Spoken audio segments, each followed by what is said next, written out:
让青山去平复那昏黄的伤。一句誓言，苍天为证，快意恩仇的较量是破除的坚强。我以为江湖有多远，天涯竟然在我眼前。我以为我是有3000，却载不出一个圆。一生闯荡，下不柔肠，就被装不下隐恨的风霜。一纸魂盘，天各一方，是谁生无常，爱恨两茫茫。我以为江湖有多远，天涯竟然在我眼前。我以为我是有3000，却载不出一个圆。如果再相见，你是否接受这沧海桑田的句点？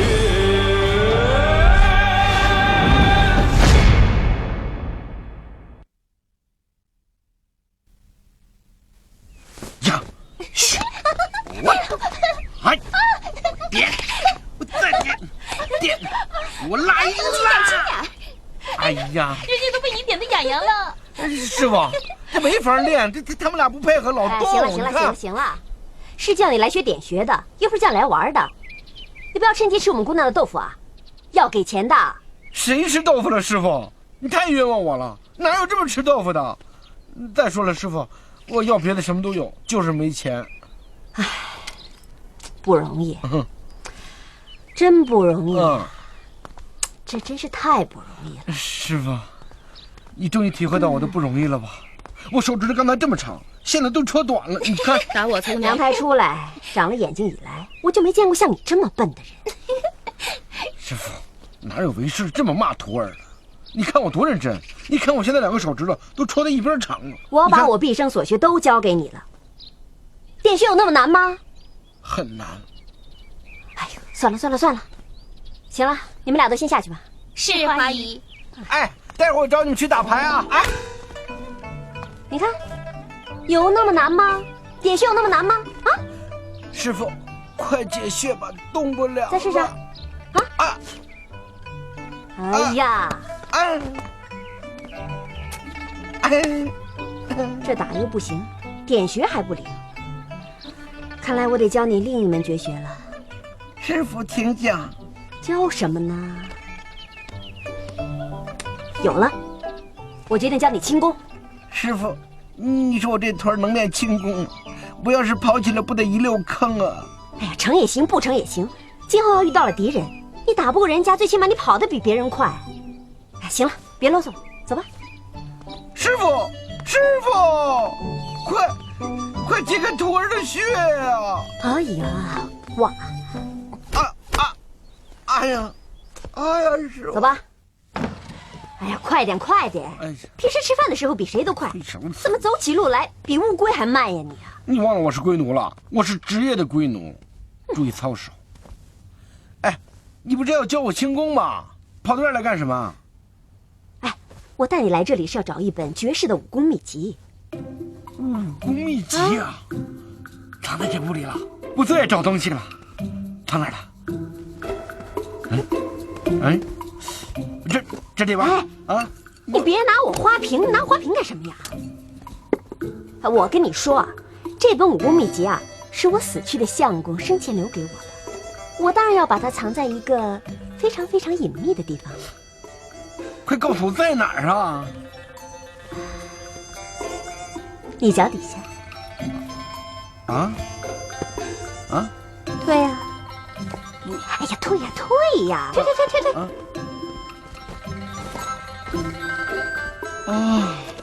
我的天哪！这么重要的东西你就藏在这儿，这人来人往的发现了怎么办啊？哎，你这脑子里装的是不是全都是豆腐啊？啊？不全是，一半。另一半呢？豆腐干。你不知道，这最危险的地方就是最安全的地方了。哦，每个来醉月楼的男人呢，哪个不是猴急猴急的找姑娘？谁会发现我会将这一本罕世的绝世秘籍藏在这底下？哎，这上面写着待续，是不是还有一本啊？那本在哪儿呢？啊？哎呀，那个时间久了，被虫给吃了。被虫吃了，这还能练吗？有多少练多少，总比没有好啊！哎呀，别废话那么多了，走，我叫你练功去。哼，这个袁崇焕，真的胆敢与本座公然作对。9000岁，卑职埋伏在袁崇焕身边的探子回报，那袁崇焕已经派出他座下的13铁骑，从辽东南下到无锡，专门来寻找顾县城的孙子和那口官印。顺我者生，逆我者亡。袁崇焕，你想虎口拔牙，就别怪本座先下手为强。立刻飞鸽传书，通知叶红影，截杀袁崇焕手下的13铁骑。卑职遵命。不知驰马，不识玉神，不快其心，逆于生乐，气贯中虚，凝于丹田。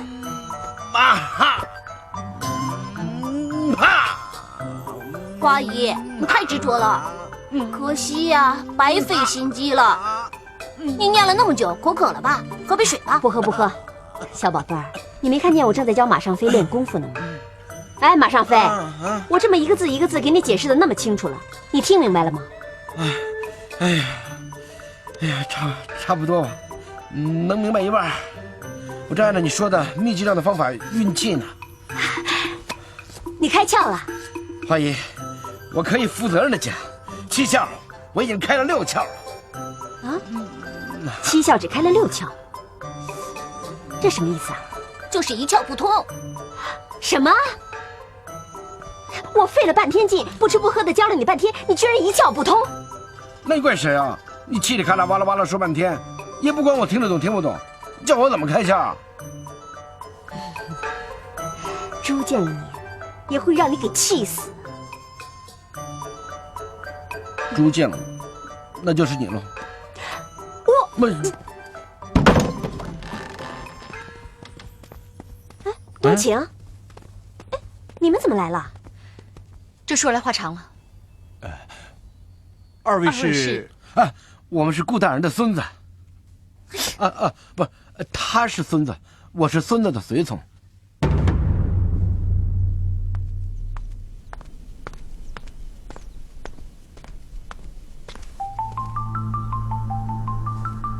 花姨，我的梦中情人，哪怕你是寒风1000年的冰山，我也用我满腔的热情，勇敢地把你劈开。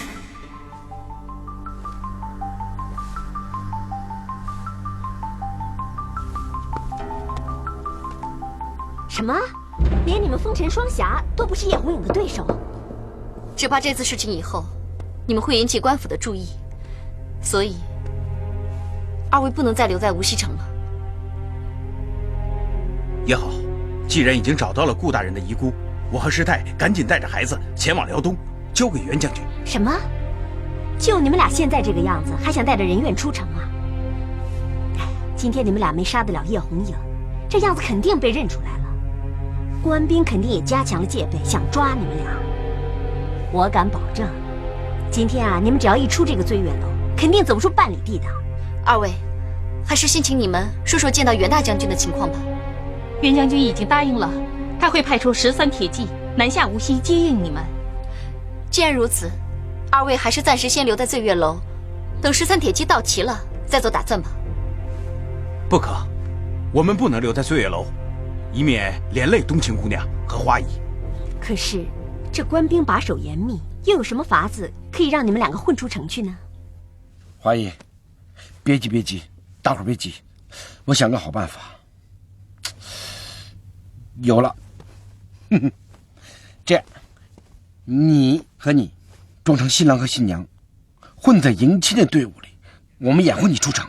老套，就是啊，马尚飞，你应该想些别人没有用过的方法。那依我看呢，咱们可以打扮成送葬队伍，然后把人装进棺材里面运出城去。更老套。走密道啊！这一路不是有密道吗？明的不行就走暗的嘛。可是密道的出口还是在城里，我们根本出不了城。有了，我倒有个新点子。什么点子？这是夜香车嘛？对，就是夜香车，我的新点子，我保证到现在没人用过，也没人敢用。这什么呀？这么臭！夜香车，装米田共的。米田共，我必须给他们补习一下。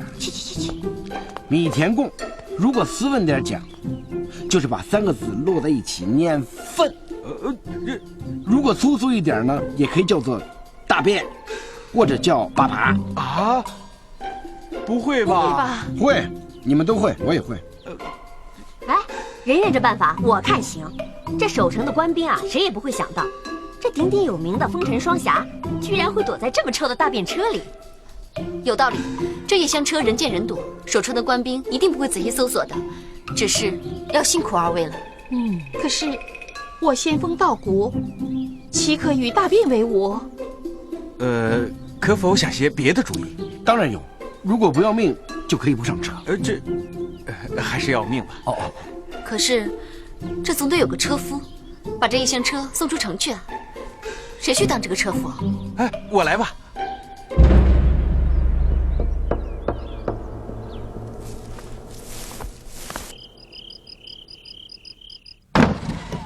师傅，哎，师傅，您爱徒有急事向您禀报。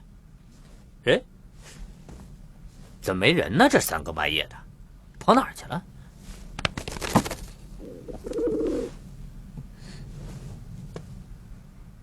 哎呦，我这肚子还真饿了。哎呀，哎呀，小家伙还挺肥呀，你伺候伺候大爷的肚子吧。冬青若再执迷不悟，继续与反贼为伍，我该怎么做？大义灭亲，还是手下留情？这几天你上哪儿去了？知不知道我急得到处找你？还给我！你干嘛那么凶啊？对不起，我不是故意的。你不知道这几天我找你找得有多辛苦。叔叔每次问起我你对我好不好，我都告诉他你很疼我，对我很好。可是我万万没有想到，你居然为了一个断了的手镯对我这么凶。别为难我。你告诉我，这个镯子的主人是谁？你不说我也知道，这个镯子的主人在你心里的位置很重要，对不对？别问了。你就不会撒个谎啊？算了，我不问你这个镯子的主人是谁了，我也不想知道。我只是希望除了他之外，我在你的心里面还能有一个小小的位置，好吗？对不起。哎，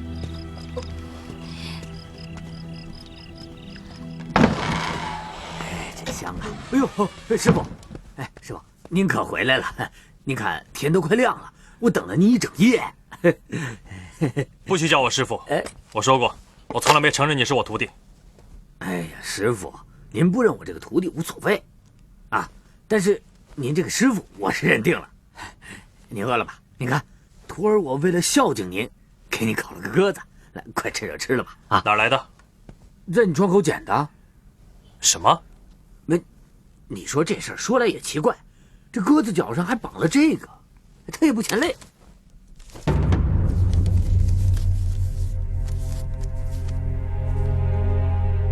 哎，这有啥好看的？别看了，赶快趁热吃了吧，要不它就凉了。来，师傅，来。你知道你烤的是什么吗？鸽子。他在您的窗口走来走去，挺烦人的。我看他不顺眼，所以我就把他咔嚓了。你居然敢杀了我传信的飞哥！啊，这是您传信的飞哥啊？哎呦，那我不知道啊，那怎么办？拿你的命来偿！哎呀，师傅，别师傅，你可不能杀我呀！我的命还不如一只鸽子啊！师傅，你要是杀了我，那就有一件非常非常重要的事情，我就不能告诉你了呀。什么重要的事？快说！哦，之前您不是让徒儿去醉月楼里打听吗？哎呦，徒儿我是不辱使命啊！我是冒了九死一生的危险，我是费了那9牛2虎之力。讲重点。啊，重点就是，最近醉月楼里头来了一些奇奇怪怪的人。我跟你说，这有一个尼姑，还有一个道士。原来是他们。我还知道，您说的他们打算混出城去。什么时候？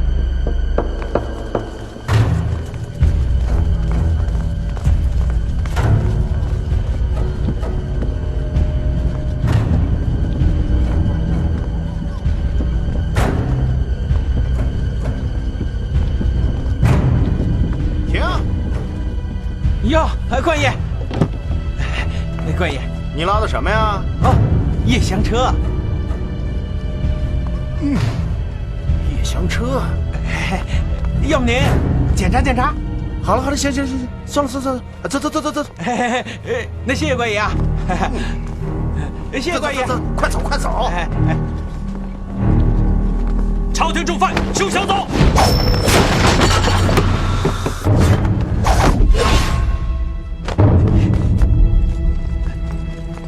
是神纪营千户大人，拿下！是上！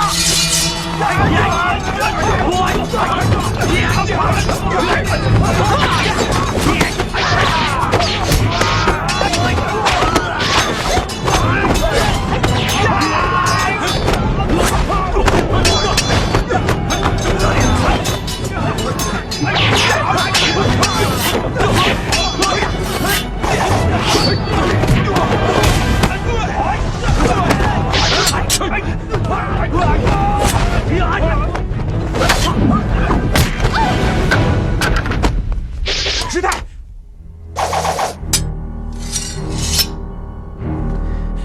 叶红影，你这个狗贼！狗贼！我们风尘双侠收拾不了你，老天爷也一定会收拾你。你们吃斋修行，不是1天2天了，还不一样落在了我的手里，还信老天？狗贼，既然落到你的手里，要杀要剐，随便来吧！你们都是朝廷的钦犯，自然要受到制裁。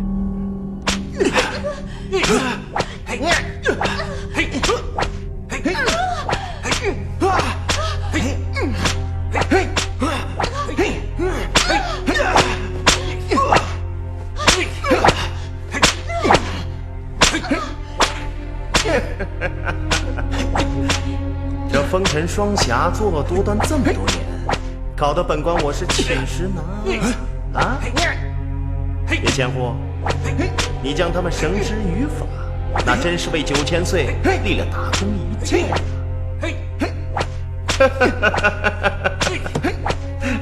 说，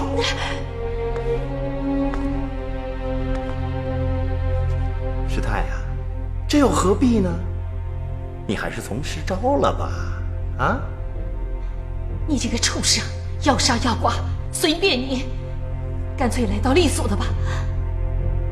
你想要利索，恐怕没那么简单。我马上就让你尝尝生不如死的滋味。你想干嘛？我宁愿咬舌自尽，也不会让你糟蹋我的清白。想死？没那么容易。来人，在那儿，把他带回我的房间去，要好好的享受享受。是，够了。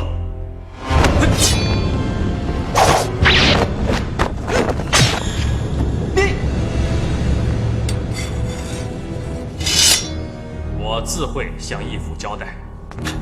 叶红影，你怎么可以把重要人犯给我杀了？你简直是无视9000岁的旨意呀！来人，拿下！是。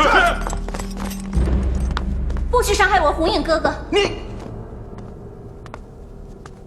都给我住手！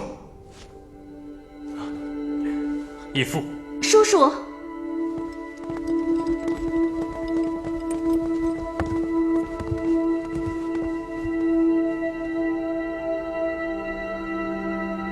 你们这是干什么？孩儿请义父赐罪。骑兵9000岁，卑职刑讯犯人，全凭9000岁授意。可是叶红影未经许可，就这么把犯人给杀了，他简直是目无尊上，是您的旨意于无物啊！你血口喷人！锦衣卫是朝廷王师，你竟要你手下毁人清白，如此行径简直义无禽兽！哎，我审的是朝廷钦犯呐，你骂我是禽兽，那你不是骂朝廷在辱骂9000岁吗？你胡说八道！叔叔，您别错怪了红影哥哥，他这么做是怕玷污了锦衣卫正义之师的威名。哎，9000岁，这可是您的意思呀？我说的句句属实，就算这些朝廷侵犯罪该万死，也应该一刀了结，用不着这么折磨他们。你这么对他们，分明是想陷害我叔叔背负不义之名。我之所以如此用情，是为了问清楚他们来无锡见的是谁。你怎么能？够了！俗话说得好，家和万事兴。沈继营、锦衣卫都是我的左膀右臂，是一家人。你们这样在我面前吵吵嚷嚷的，成何体统？9000岁，这叶红影狂妄嚣张，魏姑娘又这么蛮横无理，卑职我实在是忍无可忍了。我刚才已经说过了，家和万事兴。怎么，本座的话管不住你们了吗？哎呀，可是我……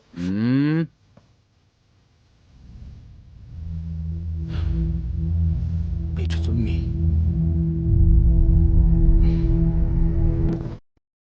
不过，这话又说回来了，虽然红影这次立了大功，但也不应该如此妄作妄为，傲慢无礼呀。你的眼里可还有我这个义父啊？孩儿知错了。叔叔，红影哥哥绝无半点背逆之心，他一定是觉得这逆贼也是人，不该如此残忍待之，所以才给他们个痛快。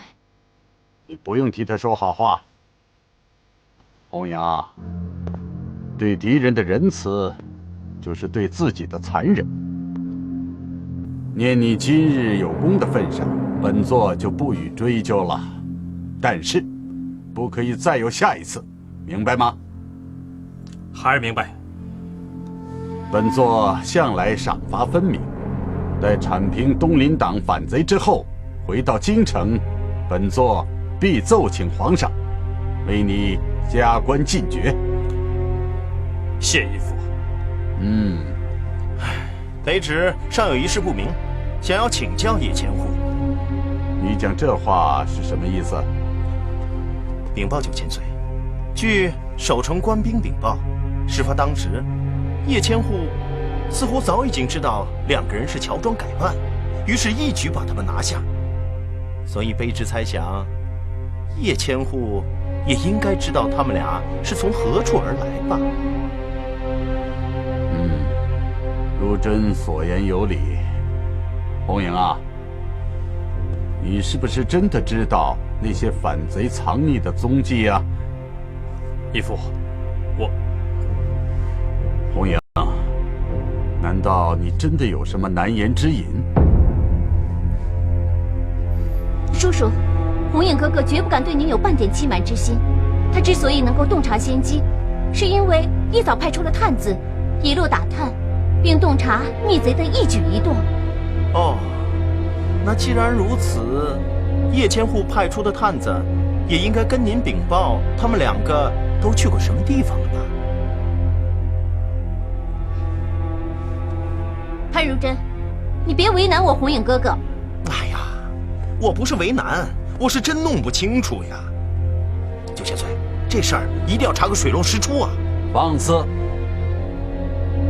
袁崇焕已经派人南下，你们不去专心对付那帮反贼，就知道内讧，这成何体统？全都给我退下！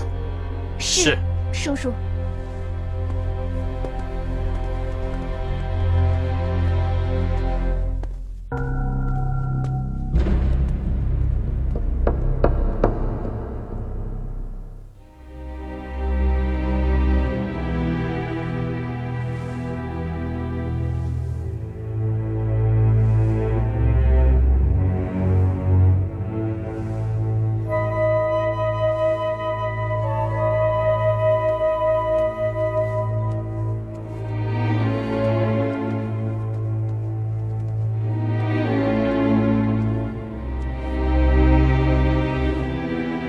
2位大侠，一路走好。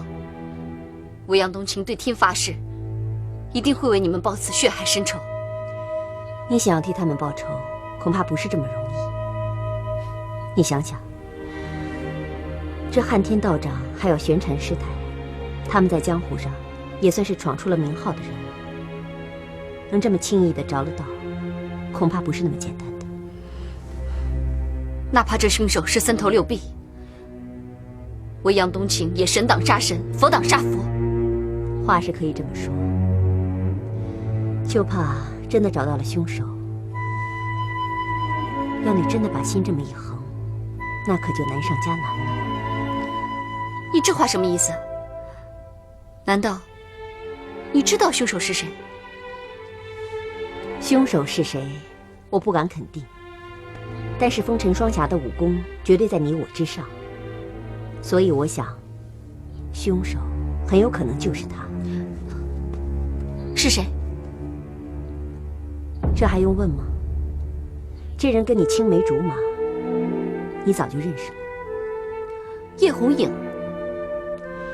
如果，我说的是如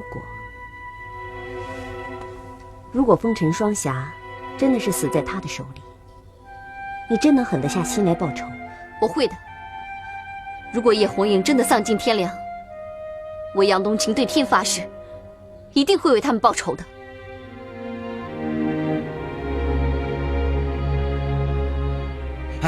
哎，小帅，你看我给你拿一什么好东西？哎，万花筒，看这里，看这里，看这里，看这里。这做的没错啊，你怎么又哭了？怎么又哭了？爷爷以前就给我做过万花筒，我一看到万花筒就想爷爷。那不要了，我踩了它，我踩它，不要了，不要了啊！哎，对了，我刚学了一套虎形拳，华姨教给我的，我打给你看看，看，走，看看去，走。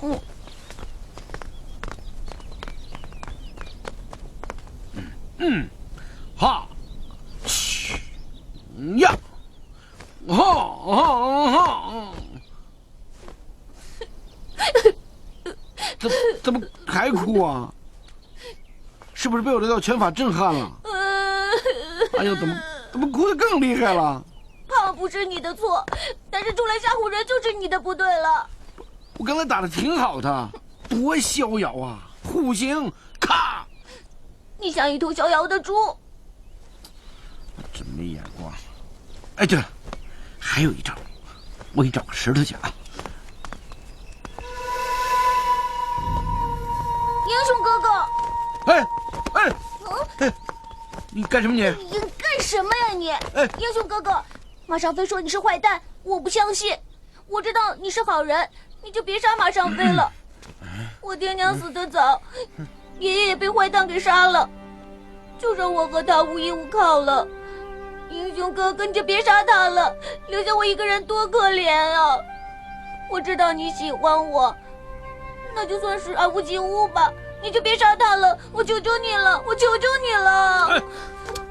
小帅，孩子，不求人啊！我现在学功夫了，正好今天我也比划比划。哎呀，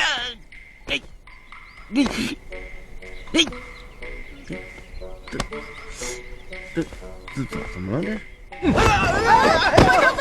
莫少飞，你没事吧？没事，一心骨头。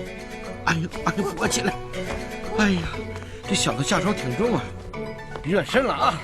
我刚才没活动开，来，我还会电穴呢，我来吧，来，哈，嘿哈，嘿，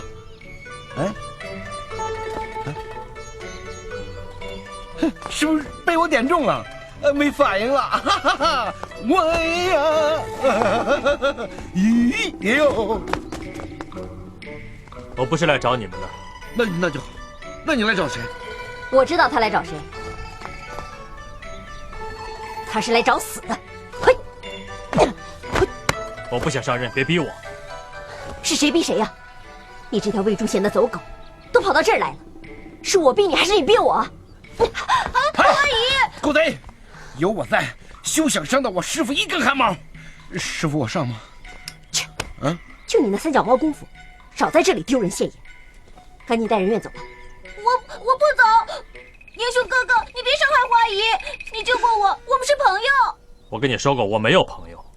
他当然没有朋友，因为他是个冷血的魔头。冬晴，叶红影，天堂有路你不走，地狱门你偏要闯，看招！花姨，放开花姨！不要逼我。要杀花姨，先杀了我。我说过，我不想伤害你们。你亲口答应过我，绝不会再踏进醉月楼一步。难道我信错你了吗？我来是有事情要告诉你。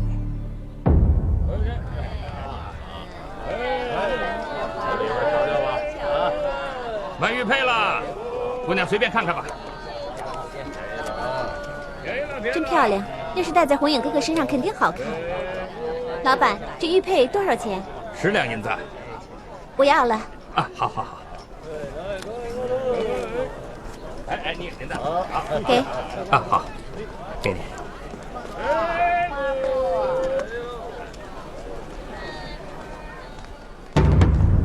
红影哥哥，红影哥哥，红影哥哥。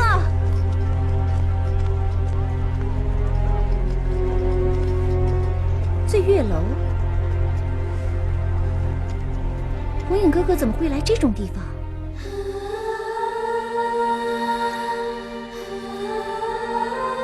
物归原主。看样子你已经清楚了。没错，风尘双侠是我救走的。你今天把我叫到这里，不会是想要把我当成反贼抓回去邀功吧？我真想抓你回去邀功，又何必将玉镯归还于你？我不信你带我来这儿，只为了把玉镯还给我。说吧，什么事儿？你不是也有话要问我吗？好，今天我就让你当着神佛的面告诉我，风尘双侠到底是不是你杀的？是我杀的。犯上作乱，危害朝廷，他们死有余辜。死有余辜的人是你，不是他们。住口！这些人危祸天下，我替百姓除害，替天行道。那你告诉我，风尘双侠是如何危害苍生的？3年前，苍中瘟疫，老百姓死伤无数，朝廷不闻不问，是谁慷慨解囊，买了大批药材救治百姓？是风尘双侠。去年，西北诸军叛乱，土匪趁火打劫，老百姓颠沛流离，水深火热，朝廷派人镇压了吗？没有。是谁挺身而出，拯救百姓，斩杀叛军的？还是风尘双侠？你能说他们这么做是为乱天下吗？你杀了他们，就不怕遭到天下人的痛骂吗？我只知道，与朝廷作对，与皇上作对，就是大逆不道。我杀了他们，是为皇上尽忠。你不要再执迷不悟了。执迷不悟的人是你。我曾亲口在双霞陵前发过誓，我一定要亲手杀了你，以记他们的忠灵。你杀不了我的，而且你们迟早都会引起官府的怀疑。我保得了你一时，保不了你一世。我劝你还是尽早离开这个是非之地。为什么要跟我说这些？让你走就走，别问为什么。我不相信你会真的关心我，你居然也会关心我们黎民百姓的死活。你说的对，除了你之外，别人的死活的确与我无关。你好自为之吧。不管怎么说，我一定会杀了你，替风尘双侠报仇的。那你也听好了，再与反贼为伍，我绝不会再手下留情了。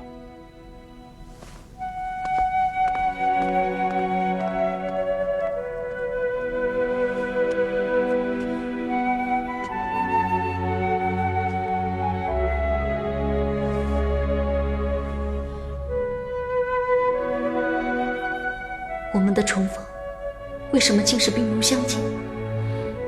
你知道吗？其实我多么希望能再喊你一声红影哥哥。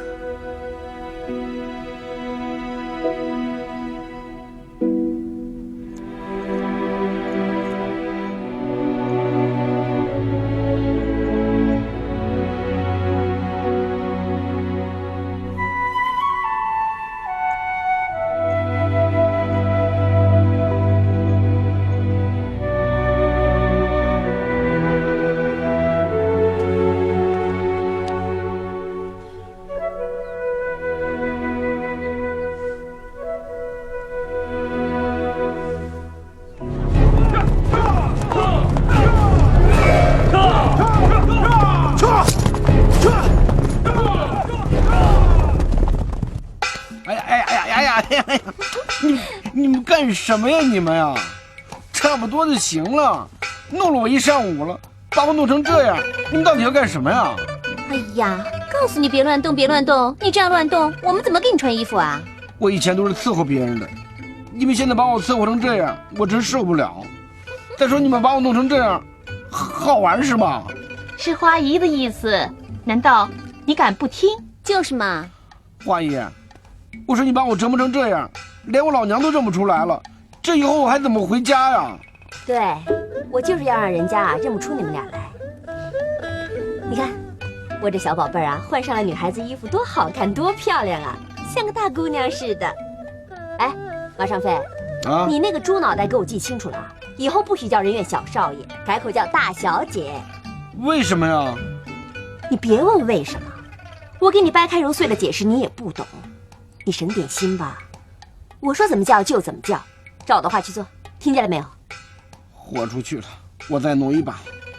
哎呦，花姨，我不想当小姑娘，什么乱七八糟的呀！小宝贝儿，只有打扮成女人，你们才能走出去啊！再说了，做女人有什么不好啊？你们这些男人懂什么呀？行啦，美女们，勇敢的走出去吧。花姨，我还是有一事不明，你不是经常说我是最有魄力、最有魅力、最富神奇色彩的龟奴吗？你看你现在把我打扮成这样，跟花姑娘似的，我那些龟奴迷要是知道了，不得跟你急啊！哎呦，这龟奴迷跑了，可以再找回来吗？你这条小命要是丢了，就什么都没有了。可是我不愿意。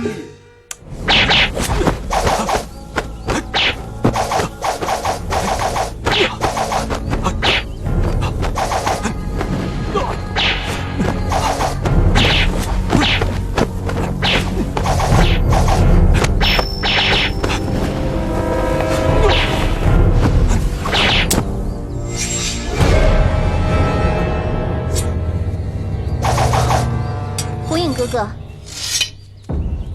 接着，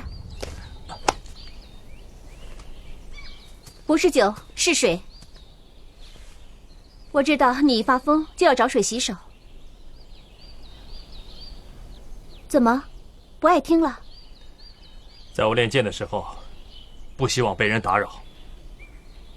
我知道，原本我以为我很了解你的，甚至以为全天下最了解你的人就是我。不过现在我才发现我错了，对你我根本不了解。尤其是那天在观音庙，看见你和那个姑娘。你跟踪我？我还听到了你们说的每一句话，每个字都清清楚楚。如果你怕我听到，告诉叔叔，你大可杀了我灭口。你在要挟我？要挟？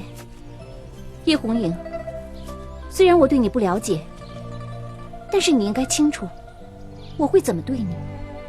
你说，我会做出伤害你的事情吗？你到底要怎么样？我只希望你对自己好一点。这话我不明白。我看得出来，那个姑娘在你心里的位置很重要。你说过你有个青梅竹马的儿时玩伴，那个人就是她，对吗？你没必要知道。女人是很敏感的，你不承认吗？她也是你唯一爱过的女人，不是吗？我知道，你不敢拒绝叔叔，才答应和我成亲。一直以来，你都想做个忠孝两全的人。我成全你。你没必要委屈自己。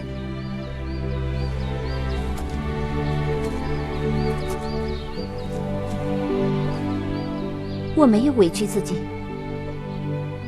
你已经答应1年之后娶我，我知足了。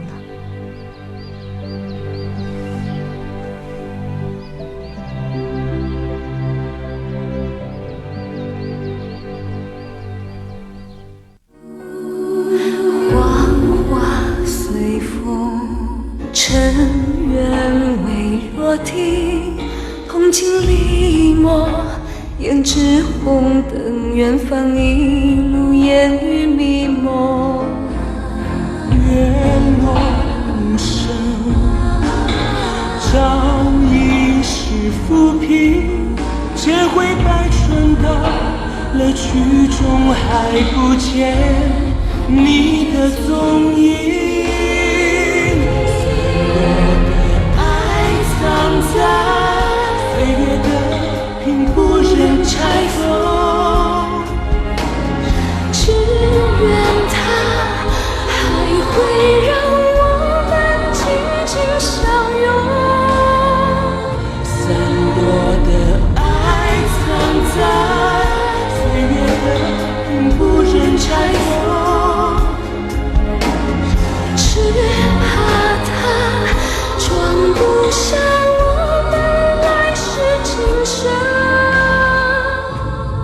也许我的心只有你才会懂。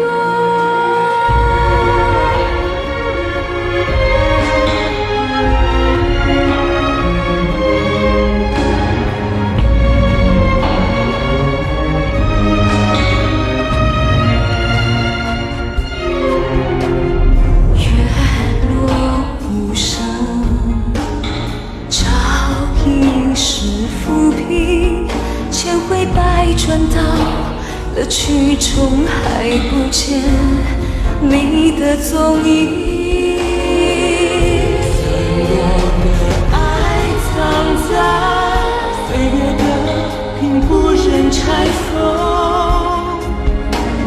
只愿它还会让我们紧紧相拥。